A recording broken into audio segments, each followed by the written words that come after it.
Good evening. शुरू करते हैं हम लोग जहाँ बचा हुआ था कल। पोस्टमोडियन साम्राज्य मौर्योत्तर काल का 54th क्वेश्चन नंबर। निम्नलिखित में से किस स्तूप में आर्यक स्तंभों वाले चबूतरे की विशेषताएं पाई जाती है? ये हो जाएगा अमरावती। ऑप्शन डी हो जाएगा। यह आंध्र ठीक। प्रदेश के स्तूपों की एक विशिष्ट विशेषता है और यह आंध्र प्रदेश में स्थित है। नेक्स्ट। हम्म, कौन क्या सा था? युग्म सही सुमेलित नहीं है? शिलालेख और शासक, तो इसमें हो जाएगा भीतरी पुलकेशिन द्वितीय। ऑप्शन सी हो जाएगा। भीतरी स्तंभ हम्म, शिलालेख गाजीपुर उत्तर प्रदेश में खोजा गया था और गुप्त साम्राज्य के शासक स्कंदगुप्त के संबंध में प्रासंगिक जानकारी देता है, इसलिए युग्म सी गलत सुमेलित है। नेक्स्ट। शासक। पुराणों में निम्नलिखित में से किस राजवंश के शासकों को श्री पर्वतीय कहा जाता है, कहा गया है? तो ये हो जाएगा इक्ष्वाकु। बीना। हम्म। 67।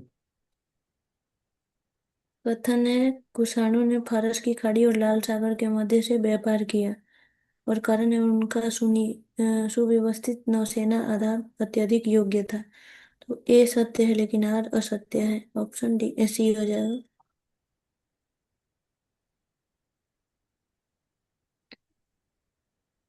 कुछ पढ़ने वाला तो है नहीं। वेरी प्लस ऑफ द नहीं है। नहीं। क्या पढ़ना है क्या? नहीं, नहीं नहीं है कुछ।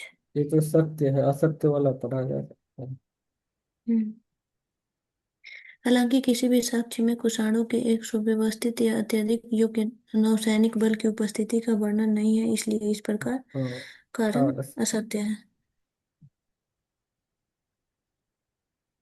नेक्स्ट। 68। राजा खारवेल किससे संबंधित है? तो ये तो हो जाएगा हाथी गुम्फा शिलालेख। ऑप्शन सी हो जाएगा। हम्म।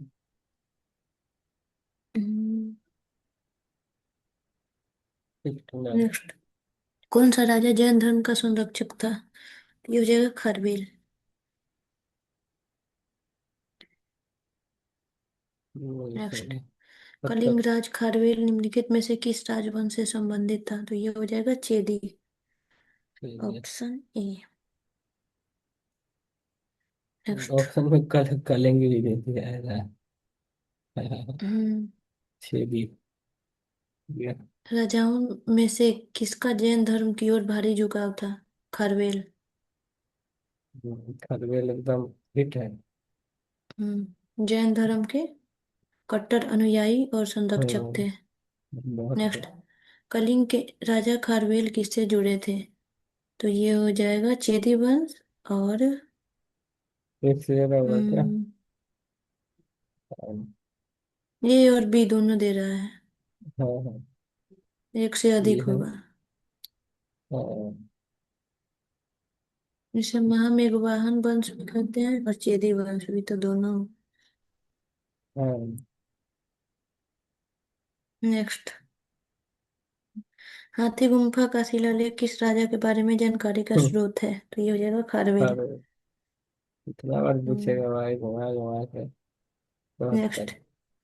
उदयगिरी और खंडगिरी गुफाओं के संदर्भ में क्या सही है? इसमें प्राकृतिक और कृत्रिम दोनों गुफाएं हैं। उदयगिरी में 18 और खंडगिरी में 15 गुफाएं हैं। खंडगिरी गुफाएं हाथी गुम्फा शिलालेख के लिए प्रसिद्ध है, तो हो जाएगा एक और दो। Option C. पढ़ लेना है, गलत वाला एक बार पढ़ लेना है। हालांकि करवेल का हाथी गुम्फा शिलालेख खंडगिरी में से नहीं बल्कि उदयगिरी गुफाओं से प्राप्त होता है, इस हम्म, प्रकार कथन तीन गलत है। हम्म, नेक्स्ट। अच्छा तो। पूर्वी रोमन शासक जस्टिनियन ने किस क्षेत्र में सबसे अधिक योगदान दिया था? कानून हो जाएगा। ऑप्शन है। नाम ही है नेक्स्ट। जस्टिनियन। तो जस्टिस हम्म। ही करेगा ना। ठीक है। पेरिप्लस ऑफ द इरिथ्रियन सी किसने लिखी? तो ये तो हो जाएगा इसमें ये है ना, उस कॉर्पस ये तो जूलियस। इसका नाम ही नहीं था। हाँ, हम्म। 76।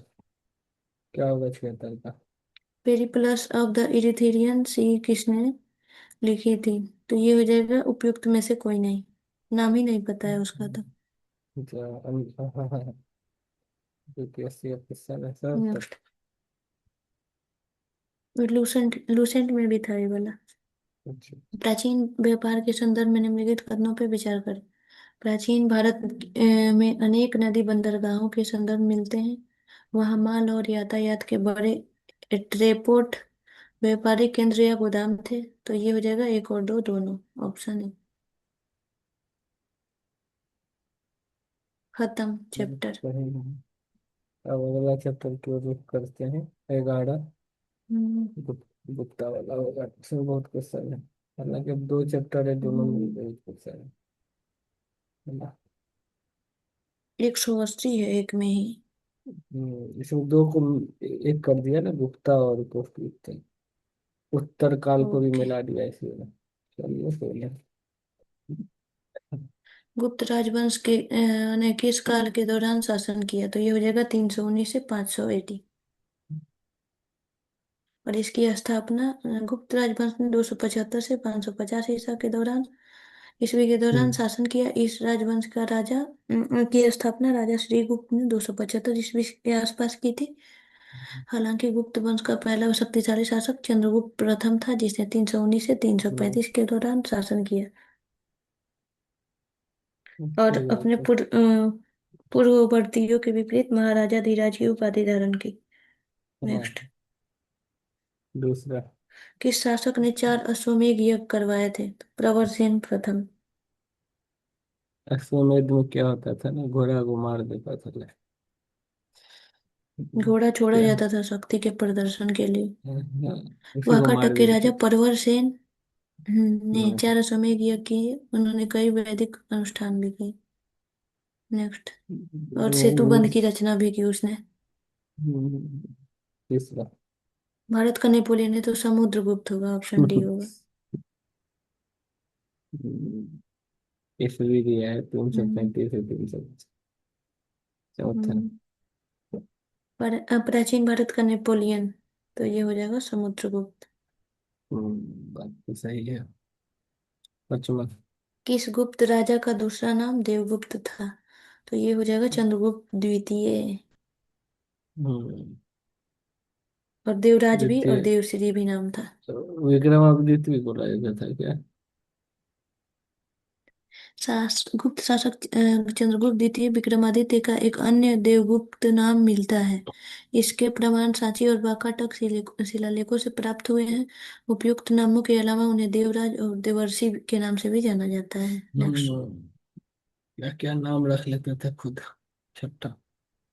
परम भागवत की उपाधि धारण करने वाले पहला गुप्त शासक कौन थे? समुद्रगुप्त। समुद्रगुप्त का जलवा है। हम्म।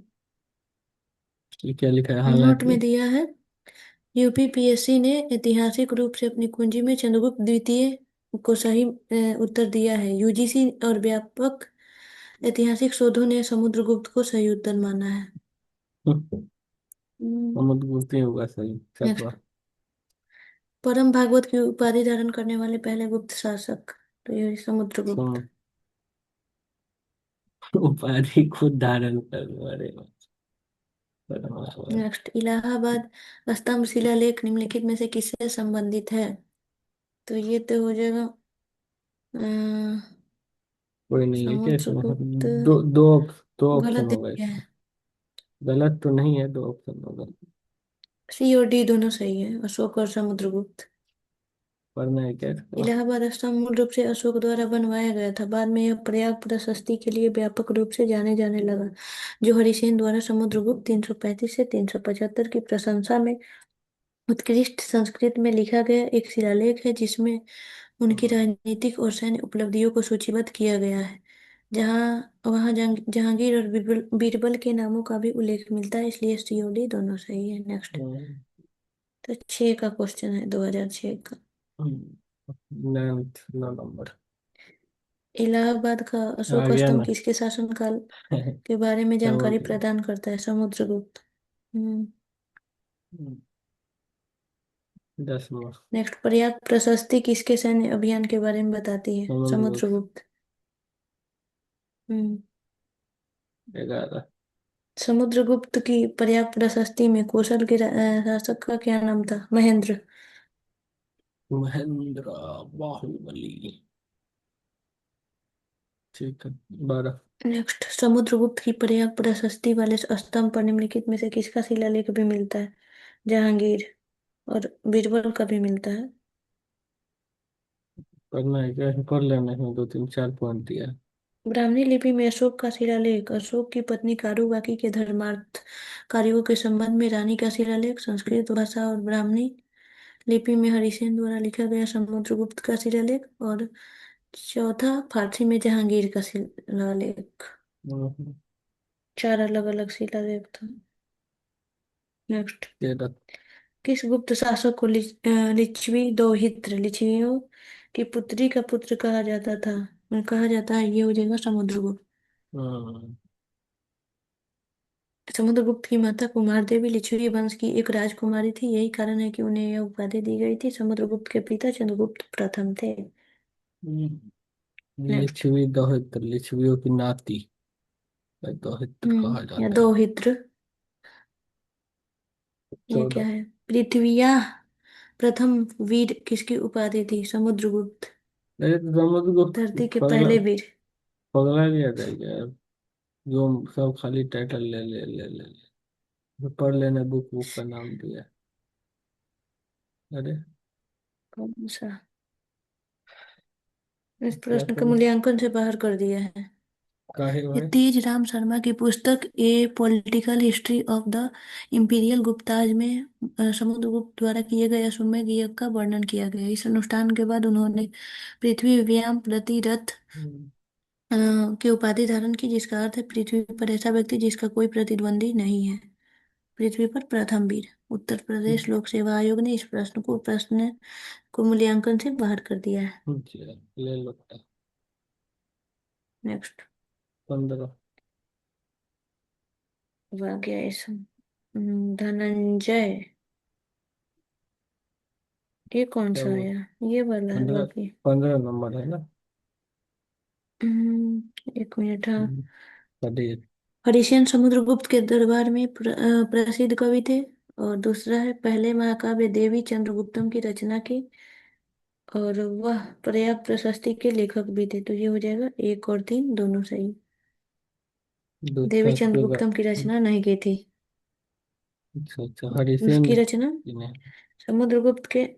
विशाखा हम्म। दत्त की नहीं, देवी रचना है। चंद्रगुप्तम विशाख दत्त की रचना है, हाँ। हरिसेन की नहीं। नेक्स्ट, चल कुछ करता है लाडले। धनंजय। हाँ। ये हो जाएगा कुस्थलपुर। और नीलराज हो जाएगा, और मुक्त उग्रसेन हो जाएगा एक से ही बन गया। पालक या पालका। और विष्णु गोप हो जाएगा कांची। ऑप्शन सी हो जाएगा। विष्णु गोप है। गोप। गोप हम्म। वाला। वही चीज दिया है। नेक्स्ट, दिल्ली की कुव्वत उल इस्लाम मस्जिद के प्रांगण में स्थित लौह स्तंभ किसकी समृद्धि या प्रतिधारण है? चंद्र। ये तो याद ही हो गया, लूसेंट में भी था। Option B. अच्छा अच्छा। इसके बाद लुसेंट ही होगा ना, जब खत्म हो जाएगा ये बुक। ठीक है, इसको पढ़ना है क्या। चंद्रगुप्त द्वितीय के काल में उदयगिरी पहाड़ियों के पास विष्णुगिरी में स्थित था। उन्होंने भगवान का है। नहीं, हो गया, पढ़ ली। हम्म, वही तो पढ़ रहे थे। हाँ वही चीज है। नेक्स्ट, किस 18। गुप्त शासक ने अपने बड़े भाई की हत्या के बाद सिंहासन ग्रहण किया? चंद्रगुप्त द्वितीय। ऑप्शन सी हो जाएगा, रामगुप्त की हत्या करके बन गया। हम्म, नेक्स्ट, राम। हुणों 19। के आक्रमण से कौन सा राजवंश सबसे अधिक प्रभावित हुआ था? गुप्त। कौन था। नेक्स्ट, हुण था, दूसरे देश का था। अच्छा अच्छा, फिर आ गया हूँ। हुणों ने भारत पर किसके शासन काल में आक्रमण किया? तो ये हो जाएगा स्कंदगुप्त। हम्म, ये तो पढ़े थे। 21। हम्म, किस गुप्त शासक ने हुणों पर विजय प्राप्त की, उन्हें हराया? तो ये हो जाएगा स्कंदगुप्त। वाह, वेरी गुड स्कंद। 22। नेक्स्ट, वह गुप्त सम्राट कौन था जिसने हुणों को हराया था? स्कंदगुप्त। अब यही आएगा 4 पर। नेक्स्ट, किस गुप्त शासक ने हुणों को हराया था? तो स्कंदगुप्त। भाई साहब, अब तो बंद हो जा। कुछ अलग आया। अब ये और आएगा, किस शिलालेख से ज्ञात होता है कि स्कंदगुप्त ने हुणों को हराया था? भीतरी स्तंभ शिलालेख। हम्म, नेक्स्ट, गुप्त 25। साम्राज्य के पतन के विभिन्न कारण थे, नीचे दिए गए कथनों में कौन सा एक कारण नहीं था? अरब आक्रमण। ठीक है। बाकी सब तो था ही। 712 में हाँ। मोहम्मद बिन कासिम के साथ शुरू हुआ। नेक्स्ट, सकारी या 26। शकों का विजेता के रूप में किसे जाना जाता है? चंद्रगुप्त द्वितीय। चंद्रगुप्त द्वितीय। हम्म। नेक्स्ट, 5वीं शताब्दी। चंद्रगुप्त शासक चंद्रगुप्त द्वितीय विक्रमादित्य को शक विजेता क्या है? उन्होंने अपनी जीत के उपलक्ष्य में इस अवसर पर चांदी के सिक्के रूपक जारी किए। दशक में क्या है? कौन सा? गुप्त शासक चंद्रगुप्त द्वितीय विक्रमादित्य को शक विजेता के रूप में जाना जाता है क्योंकि उन्होंने 5वीं शताब्दी के पहले दशक में अंतिम शक राजा रुद्र सिंह तृतीय को हराकर शक सत्ता से को समाप्त कर दिया था। हो गया। उसके बाद तो नेक्स्ट। पढ़े थे, वो क्वेश्चन आ भी गया, वो चांदी वाला। हम्म, चांदी के हम्म, सिक्के जारी करने वाला चांदी पहला के। गुप्त शासक चंद्रगुप्त द्वितीय। च से चांदी और च से चंद्रगुप्त। हो गया। नेक्स्ट, कौन सा कथन सही है? शक विजय के संदर्भ में सबसे मजबूत प्रमाण इस राजा के चांदी के सिक्के हैं। इन सिक्कों का वजन लगभग 33 ग्रेन हुआ करता था। तो दोनों ये सही हो है। जाएगा दोनों। हम्म, ठीक है। 29। नेक्स्ट, शकों पर विजय प्राप्त करने के बाद चांदी। चंद्रगुप्त द्वितीय ने निम्नलिखित में से किस धातु के चांदी सिक्के? चांदी चांदी। ठीक है। हम्म। लेकिन हाँ, फाइहान वाला आ गया, प्रसिद्ध चीनी फाइहान। यात्री फाहियान ने किसके चंद्रगुप्त शासनकाल में द्वितीय। भारत का दौरा किया था? हम्म। चंद्रगुप्त द्वितीय। नेक्स्ट, चंद्रगुप्त विक्रमादित्य भी द्वितीय बोला ने जा अपनी सकता है। पुत्री प्रभावती का विवाह किस राजवंश के में अपनी स्थिति समृद्ध सुदृढ़ की थी? तो ये हो वकाटका। जाएगा वाकाटक वंश। हम्म, अ, ठीक है। नाबालिग बेटों को भी। ठीक है, कुछ खास है नहीं इसमें। हाँ, 32।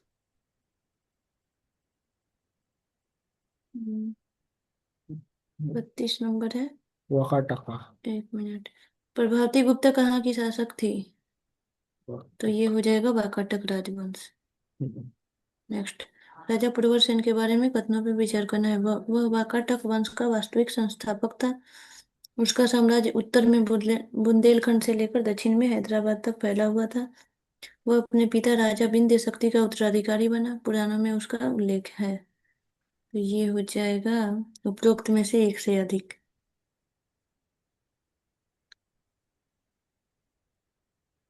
तो कौन सा वाकाटक वंश का गलत है तो? संस्थापक विंध्य शक्ति था जिसका उत्तराधिकारी प्रवरसेन प्रथम था, जिसे वाकाटक वंश का वास्तविक संस्थापक भी माना जाता है। हम्म, प्रवरसेन प्रथम ने के समय में वाकाटक वंश की सीमाएं उत्तर में बुंदेलखंड से लेकर दक्षिण में दक्कन आधुनिक हैदराबाद तक पहुंची। हम्म। सभी कथन सही है। नेक्स्ट, अच्छा अच्छा, सब सही है। 34। 34। 34 है। निम्नलिखित में से कौन सुमेलित नहीं है? तो प्रभावती गुप्ता उदयगिरी गुफा शिलालेख। यही गलत है। 34। 34 से थे। प्रभावती गुप्ता का कोई अभिलेख प्राप्त नहीं हुआ है। उनका प्रमुख जा। शिलालेख पुना ताम्रपत्र शिलालेख है। और कुमार गुप्त हम्म, प्रथम का मंदसौर शिलालेख, पति का तक्षशिला शिलालेख, तक्षशिला। चंद्रगुप्त द्वितीय उदयगिरी गुफा शिलालेख, समुद्रगुप्त एरन शिलालेख। नेक्स्ट। इसको याद करना पड़ेगा। 35। किस शिलालेख को दुनिया का पहला विज्ञापन माना जाता है? तो 10 पूर शिलालेख। विज्ञापन किस चीज का था? इसे मंदसौर रेशम शिलालेख के बुनकर। रूप में भी जाना जाता है। रेशम बुनकर। 36। नेक्स्ट। मंदसौर प्रशस्ति किस शासक की उपलब्धियों का विवरण प्रस्तुत करती है? कुमार। कुमार गुप्त प्रथम। नेक्स्ट। कौन सा कौन शिलालेख से? रेशम बुनकरों की श्रेणी के बारे में जानकारी देता है? 10 पुर शिलालेख। आगे में जरूरी था वो रेशम बुनकर वाला। या मंदसौर। इसी हाँ, जगह वो आ नेक्स्ट। रहा है। मंदसौर है। कुमार गुप्त और बंधु वर्मन के 10 पुर शिलालेख के संबंध में कौन सा कथन गलत है? तो ये हो जाएगा, शिलालेख की रचना भवभूति ने की थी। Option D. बड़बूती दिया। वत्स भट्टी ने की थी। और सब तो भवभूति ने सही। नहीं। हाँ, और सब सही ही है। नेक्स्ट। ठीक है। इसको इसमें मिलान देखना है करना है। रानी किसकी। किसकी रानी कौन थी? तो चंद्रगुप्त प्रथम, कुमार देवी। इसी से बन गया बस, एक से ही। बड़ा और इजी ऑप्शन दे समुद्रगुप्त हो देता है। जाएगा दत्त देवी। चंद्रगुप्त द्वितीय कुबेर नागा। कुमार हाँ, गुप्त प्रथम अनंत देवी। नेक्स्ट। 40। गुप्त काल के दौरान प्रशासनिक विभाजन का सही क्रम निम्नलिखित में से कौन सा है? तो ये हो जाएगा भुक्ति, विषय, विधि और ग्राम। ऑप्शन मुफ्ती ए। ना। छोटी जरूरी है, इसमें कुछ दिया हुआ है कि डिटेल? नहीं। ठीक है, आगे मिल जाएगा कुछ होगा तो। ये वाला हम्म, पढ़ लेना, लास्ट वाला। विषयों को विधि नामक उपजिलों या ब्लॉकों में विभाजित किया गया था। आयुलाड़ या विधि महतर द्वारा प्रशासित और सबसे छोटी इकाई ग्राम या गांव थी। ग्रामिक अष्टकुलाधिकारी द्वारा प्रशासित। खैर होगा, नेक्स्ट। और सवाल आ जाएगा डिटेल अगर होगा, जरूरी क्या? 41। 41 नंबर है।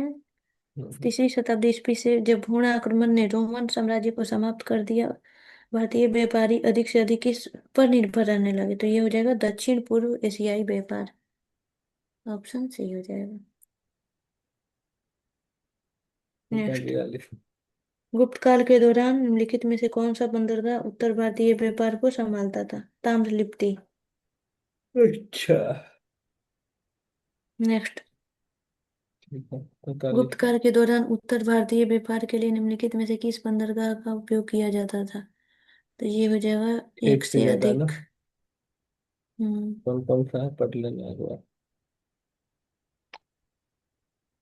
गुप्त काल के दौरान बंगाल का ताम्रलिप्ति दक्षिण पूर्व एशिया के साथ व्यापार के लिए महत्वपूर्ण बंदरगाह था। हालांकि भृगु कक्ष, भड़ौच, कल्याण और खंभात की पश्चिमी देशों के हम्म, साथ उत्तर भारतीय व्यापार के लिए सक्रिय रूप से उपयोग किए जाने वाले बंदरगाह थे। चूंकि सूचीबद्ध कई बंदरगाहों का उपयोग उत्तर भारतीय व्यापार के लिए किया जाता था, इसलिए सबसे उपयुक्त उत्तर एक में से अधिक है। नेक्स्ट। हम्म, 44। भारत में बंगाल की खाड़ी के पार दक्षिण पूर्व एशिया के अपने साथ अपने प्रारंभिक सांस्कृतिक संपर्क और व्यापारिक संबंध बनाए रखे। बंगाल की खाड़ी के इस प्रारंभिक समुद्री इतिहास की इस प्रधानता के लिए निम्नलिखित में से कौन सा सबसे विश्वसनीय स्पष्टीकरण हो सकता है? तो ये हो जाएगा, तीन। बंगाल की खाड़ी में मानसूनी हवाओं से समुद्री यात्राओं का सुविधाजनक बनाया है। ठीक है। 45। नेक्स्ट है। बड़ा बड़ा क्वेश्चन है। क्या करना है? कौन सा कथन सही है? प्रत्येक गिल्ड राज्य के केंद्रीय प्राधिकरण के साथ पंजीकृत था और राजा उन पर प्रमुख मुख्य प्रशासनिक अधिकारी था। वेतन, काम के नियम, मानक और कीमतें गिल्ड द्वारा तय की जाती थी। गिल्ड को अपने सदस्यों पर न्यायिक अधिकार प्राप्त था। तो ये हो जाएगा 2 और 3।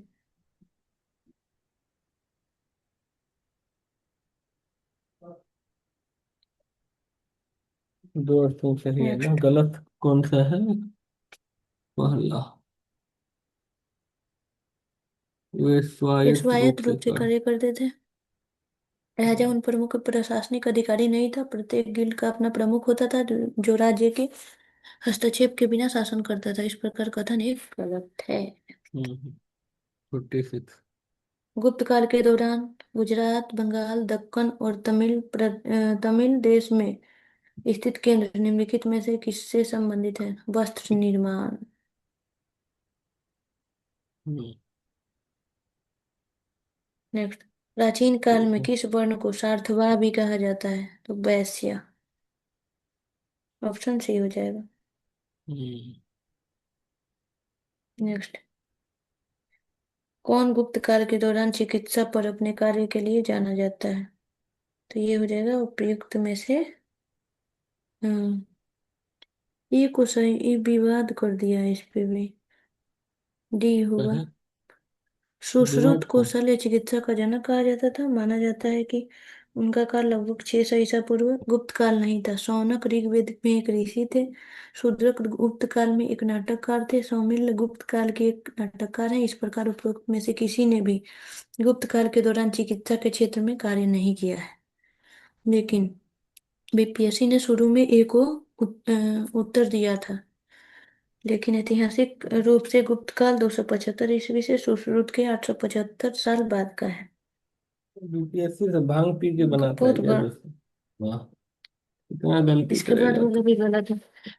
किसे गुप्त क्या काल है? के दौरान उनकी आयुर्वेदिक विषयगत रचना के लिए जाना जाता है? ये भी गलत है। वही कारण है ना, सुश्रुत वाला। हम्म। दो दो बार खैर, गलत करता है। क्या बोला कौन जाए। प्राचीन इस भारत बार में यूपी चिकित्सा से यूपी संबंधित आई नहीं? एस दोनों गलत किया, हाँ। भास्कराचार्य। और सब तो पता ही है, धन्वंतरी, चरक, सुश्रुत। 92 कट ऑफ गया था यूपीएससी के प्री का। हाँ। 92 जनरल का। भास्कराचार्य क्या थे? खगोल शास्त्री और गणितज्ञ। नेक्स्ट। क्या? लीलावती किसके द्वारा लिखी गई थी? ये तो मैथ की किताब है। भास्कराचार्य। लीलावती ये हो जाएगा भास्कराचार्य। लीलावती अस्पताल हुई ना उसकी, मुंबई में। Fifty next. टू कितना बड़ा क्वेश्चन है। देखते हैं इसको भी। कौन सा कथन सही है? पहली शताब्दी ईस्वी तक विभिन्न प्रकार के विशेष शल्य चिकित्सक सर्जिकल उपकरण आम उपयोग में थे। दूसरा है तीसरी शताब्दी ईस्वी की शुरुआत तक मानव शरीर में आंतरिक अंगों का प्रत्यारोपण शुरू हो गया था। कोण की जया की अवधारणा 5वीं शताब्दी ईस्वी पूर्व में ज्ञात थी। चक्रीय चतुर्भुजों की अवधारणा 7वीं शताब्दी ईस्वी में ज्ञात थी। तो ये हो जाएगा 1, 3 और 4। प्रत्यारोपण शुरू नहीं हुआ था।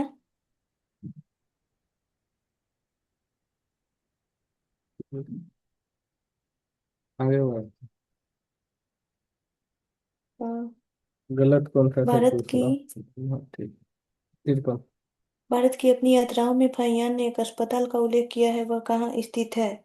तो ये हो जाएगा पाटलिपुत्र। अरे भाई, क्या क्या था बिहार और क्या हो गया?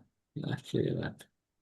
ज्यादा बढ़ जाए वो फिर पतन हो जाता है ना। वही तो, उस समय में नेक्स्ट। चाइनीज लोग वो पाटलिपुत्र जैसा खंडर जगह पर थे, तो यहाँ पे चंद्रगुप्त के असहाय नवरत्नों में से। गर्ही। हाँ, अरे वो सब भावना है। नहीं वो चंद्रगुप्त के नवरत्नों में से निम्नलिखित में से कौन ज्योतिष से संबंधित था? ये हो जाएगा छपणक। क्या किसी क्या नाम नाम। रखता है। हम भी एक नाम बदल लेंगे, छपना। चंद्रगुप्त द्वितीय के नवरत्न थे कालिदास कवि, धन्वंतरि चिकित्सक, वराहमिहिर खगोल शास्त्री, अमर सिंह कोशकार, शंकु वास्तुकार, क्षपणक ज्योतिषी, वररुचि व्याकरणविद, वेताल भट्ट जादूगर और हाँ। घटकरपर राजनयिक। नेक्स्ट। हाँ, आ ही गया उससे क्वेश्चन। कालिदास किसके शासनकाल में थे? चंद्रगुप्त द्वितीय। आएगा ना। अभी तो पढ़े थे। नेक्स्ट। छप्पन।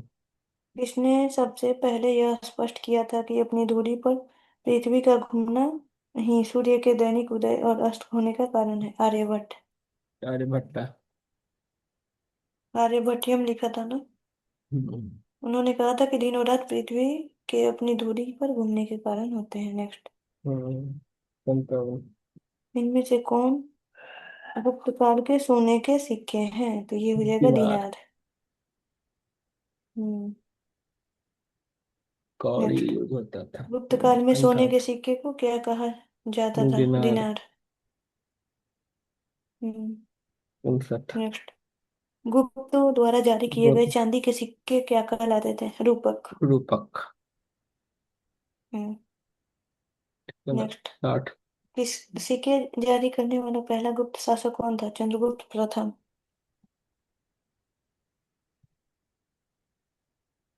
नेक्स्ट। गुप्त 61। काल के दौरान लिखे गए संस्कृत नाटकों में महिलाएं और शूद्र बोलते हैं प्राकृत, हम्म। जबकि उच्च वर्ग के लोग बोलने के लिए संस्कृत का अरे भाई। उपयोग करते थे। अरे, नेक्स्ट। जैसे आजकल इंग्लिश और सती। हिंदी हो गया है। हम्म। बस। सती प्रथा का पहला पूरा लेखीय प्रमाण कहाँ से मिलता है? एरन। इधर इधर। यह शिलालेख 510 ईस्वी भानुगुप्त के शासनकाल का है, जिसे गोपराय नामक एक सेनापति की पत्नी की सती होने का उल्लेख प्राप्त है। बेचारा सब बिल्कुल सच। गुप्त संवत की स्थापना किसने की? चंद्रगुप्त प्रथम ने की थी, 319 320 अपने राज्यारोहण के समय। नेक्स्ट।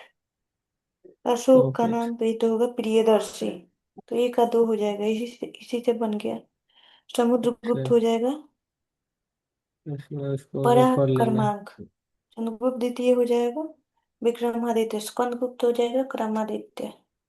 हम्म। नेक्स्ट। 65। नगरों का क्रमिक पतन किस काल की एक महत्वपूर्ण विशेषता थी? गुप्त काल। हम्म। नेक्स्ट। किस शासक राजवंश ने मंदिरों और ब्राह्मणों को अधिकतम गांव दान में दिए? गुप्त राजवंश।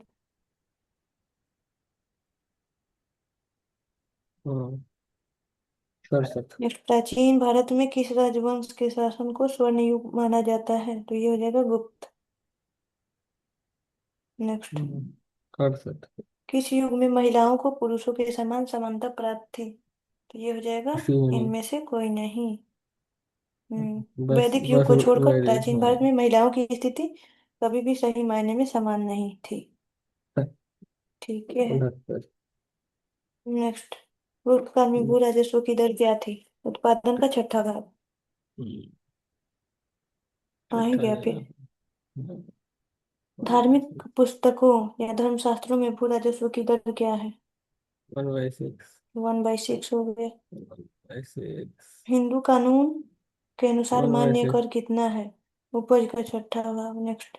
हाँ, किस 72। प्रकार की भूमि को अपराहत कहा जाता है? ये हो जाएगा बिना जोती हुई जंगली भूमि, जिसको हम लोग परती बोलते हैं ना। अब राहत। बंजर भूमि को खिल कहा जाता ये है। बंजर। नेक्स्ट। खिल भी आ सकता है आगे। 73। हाँ। भारत के इतिहास के संदर्भ में कुल्ली कुलय वाप और द्रोण वाप शब्द क्या भूमि का दर्शाते नाम। हैं? भूमि का माप। नेक्स्ट। ठीक। तो गुप्त साम्राज्य ने निम्नलिखित में से किसे कर मुक्त कृषि भूमि प्रदान की थी? ब्राह्मण। ब्राह्मण देवता। नेक्स्ट। प्राचीन भारत में सिंचाई कर को क्या कहा जाता था? ये तो गलत ही दे दिया है। उदक और भाग या गलत। उदक भोग कहा जाता था, और विदक भागम या उदक भागम गलत दे फिर ये दिया है। मुर्दन रोटी टाइप को प्रतीत होता है। हम्म। खैर, उदक भाग होगा ना। लेकिन नहीं उदक दिया है। उदक के जगह बिदक लिख हाँ। दिया गलती से टाइपराइटर। हम्म। तीसरी ठीक है। शताब्दी ईस्वी में वारंगल किसके लिए प्रसिद्ध था? लोहे के उपकरण। अच्छा, बड़ा आमदल।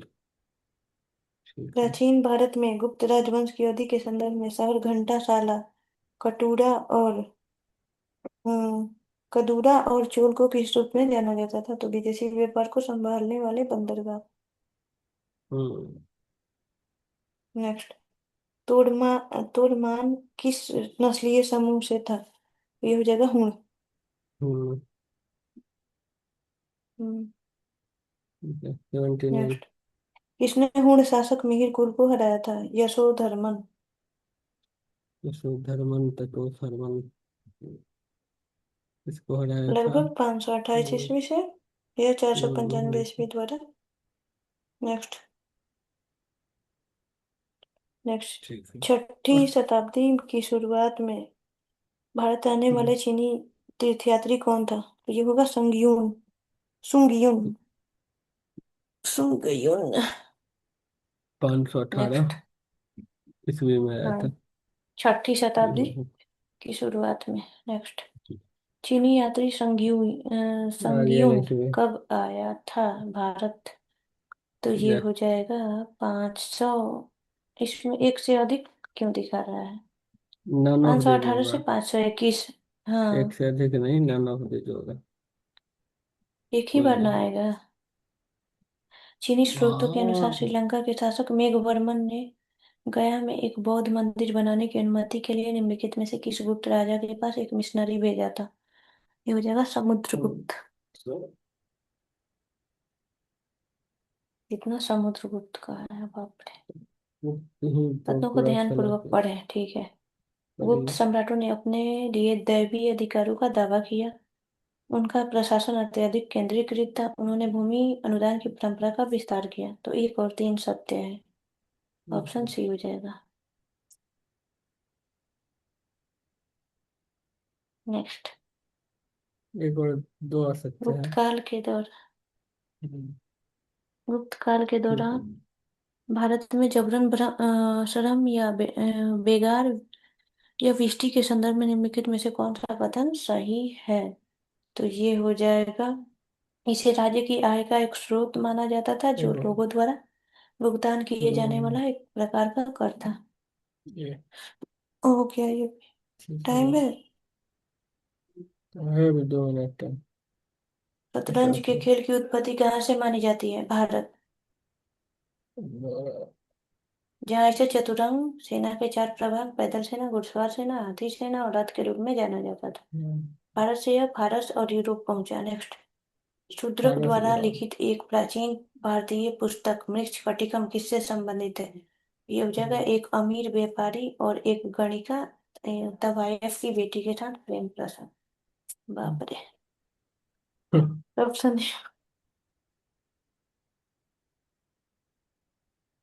क्या सब क्वेश्चन पूछता है। नाटक है प्राचीन कोई। सांख्य दर्शन में किसका योगदान था? कपिल। ऑप्शन ये हो जाएगा। नेक्स्ट। कपिल मुनि द्वारा प्रतिपादित दर्शन की प्रणाली है सांख्य दर्शन। नेक्स्ट। सांख्य दर्शन किसके द्वारा प्रतिपादित किया गया है? तो पहला, कपिल। बाकी लास्ट हाँ, कर लेना बाय। इसको, उसके बाद खत्म करेंगे। भारत में हम्म, दार्शनिक विचारों के संदर्भ में सांख्य संप्रदाय स्कूल के संबंध में निम्नलिखित कथनों पर विचार करें। सांख्य पुनर्जन्म या आत्मा के देहांतरण के सिद्धांत को स्वीकार नहीं करता था। सांख्य का मानना है कि यह आत्मज्ञान ही है जो मुक्ति की ओर ले जाता है और ना कोई बाहरी प्रभाव या कारक। इसमें कौन दो सही है? होगा तो बस। केवल दो सही है। हाँ, ठीक है, हो गया ना। टाइम खत्म। हाँ हाँ। Thank you for watching. इसका जो लिंक है आप लोगों को मिल जाएगा डिस्क्रिप्शन में।